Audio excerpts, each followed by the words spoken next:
আসসালামু আলাইকুম। আজ আমি ডিম দিয়ে সয়াবিন রান্না করব, চলুন দেখে আসি। প্রথমে ডিম এবং সয়াবিন সিদ্ধ করে নিয়েছি।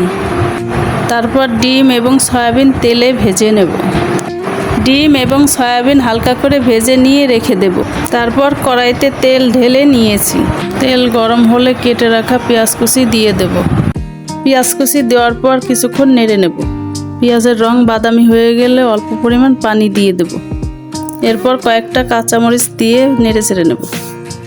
তারপর 1 টেবিল চামচ রসুন বাটা, 1 টেবিল চামচ আদা বাটা, 1 টেবিল চামচ জিরা বাটা এবং 1 টেবিল চামচ সজের গুঁড়া, 1 টেবিল চামচ হলুদ গুঁড়া, 1 টেবিল চামচ মরিচের গুঁড়া দিয়ে ও স্বাদ মতো লবণ দিয়ে ভালোভাবে কষিয়ে নেব। এরপর মশলা কষানো হয়ে গেলে ডিম ও সয়াবিন দিয়ে ভালোভাবে নেড়ে চেড়ে পানি ঢেলে দেব।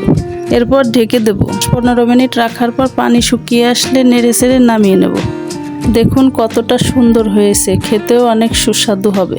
ভিডিওটি ভালো লেগে থাকলে ফলো, লাইক, কমেন্ট, শেয়ার করে দিবেন। ধন্যবাদ সবাইকে।